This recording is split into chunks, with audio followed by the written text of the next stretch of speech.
Hello friends, welcome back to my YouTube channel. তো আজকে আমাদের তারাপীঠের যাত্রা এখানেই শেষ হলো। আজকে আমরা যাচ্ছি হচ্ছে শান্তিনিকেতন। উঠে ব্রেকফাস্ট সেরে বেরিয়ে পড়লাম শান্তিনিকেতনে যাওয়ার জন্য। তো ফার্স্ট দিন আমরা তারাপীঠে ছিলাম, তোমাদের সাথে ভিডিওটা শেয়ার করেছিলাম, লাইক সাবস্ক্রাইব অবশ্যই করে নেবে। তো গাড়িতে উঠে গেলাম, গাড়িতে উঠে পৌঁছে যাবো আমাদের ডেস্টিনেশন শান্তিনিকেতনে। তো শান্তিনিকেতনের একটা খুব সুন্দর রিসর্ট বুক করেছে আমার মেশো। তো তোমাদের সাথে রিসর্টটা শেয়ার করব। তোমরা অবশ্যই রিসর্টটাতে যেও যদি শান্তিনিকেতনে যাও, তোমাদের সাথে একটা সারপ্রাইজ আছে। নদীর মাঝখানে মাটির রাস্তা দিয়ে পৌঁছে যাচ্ছিলাম শান্তিনিকেতনের দিকে। শান্তিনিকেতনের দিকে যেতে যেতে তোমাদের সাথে ছোট্ট ক্লিপগুলো নিয়ে শেয়ার করলাম। লাইক সাবস্ক্রাইব অবশ্যই করে দেবে।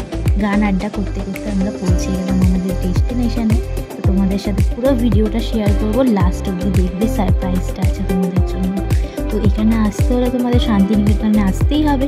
আর সোনাঝুরি হাটে যেতে এখান থেকে ঠিক 10-15 মিনিট সময় লাগে টোটো করে।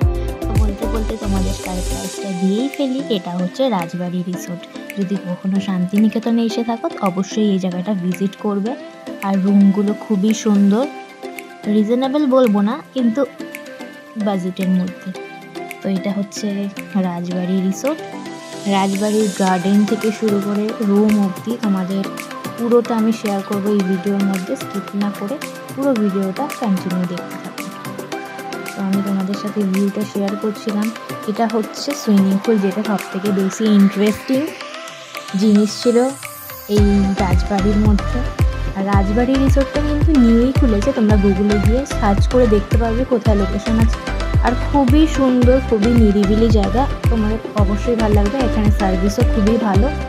আর এখানে স্টাফের ব্যবহার থেকে শুরু করে খাবার দাবার খুবই সুন্দর। খাবার দাবারগুলো খুবই ভালো ছিল আর অ্যাফোর্ডেবল প্রাইসের মধ্যে তোমরা সব কিছুই এখানে অ্যাভেলেবেল পাবে।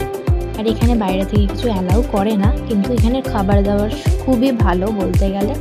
পুরো রাজবাড়ি স্টাইলে রান্না করে এখানে।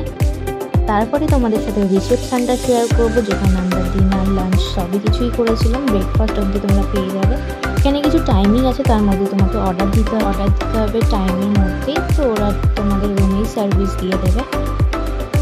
তারপরে তোমাদের সাথে আমাদের রুমটা শেয়ার করবো। আমরা টোটালি 3টে রুম নিয়েছিলাম। তোমরা ডাবল বেড, সিঙ্গেল বেড সব কিছুই পেয়ে যাবে রুমের মধ্যে। রুমটা সত্যিকারে বলতে খুবই সুন্দর ছিল।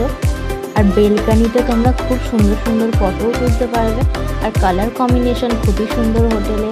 রুমটাকে খুবই ব্রাইট অ্যান্ড এলিগেন্ট লাগছিল দেখতে। আর এখানে তোমরা অনেক ফটোও তুলতে পারবে। আর রাতের বেলার ভিউটা তোমাদের সাথে শেয়ার করব। তারপরে একটু সুইমিং পুলে চান করে দুপুরের লাঞ্চটা সেরে ফেললাম। দুপুরের লাঞ্চের মধ্যে আমাদের ছিল রাইস, আলু ভাজা, ডাল, পমফ্রেট মাছ, চিকেন, মাটন, চিংড়ি। লাঞ্চ সেরে রেডি হয়ে বেরিয়ে পড়েছিলাম সোনাঝুরি হাটের দিকে। সোনাঝুরি হাটে টোটো করে যেতে 10-15 মিনিট সময় লাগে।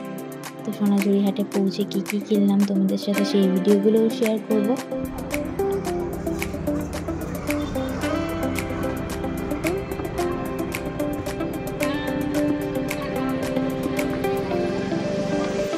সোনাঝুরি হাটে গেলে শাড়ির দামগুলো একটু বেশি বলে ওনারা, একটু কমিয়ে তোমরা নিজেরা বলবে তো ওরা কমিয়ে দেয়। এর প্রোগ্রাম ছিল, তো একদিন তারাপীঠ আর একদিন শান্তিনিকেতনে কেটে গেছে। বাকি জায়গাগুলো আমরা করতে পারি। ওনাদের সাথে একটু ডান্স করে তারপরে আস্তে আস্তে সোনাঝুরি হাট থেকে কিছু জিনিস কিনে পৌঁছে আসলাম রিসর্টের দিকে। আর আমার ভিডিওটাকে ভালো লাগলে অবশ্যই লাইক, সাবস্ক্রাইব অ্যান্ড কমেন্ট করতে একদম ভুলবে না। For more mini vlog, Tata guys, love you all, Radhe Radhe.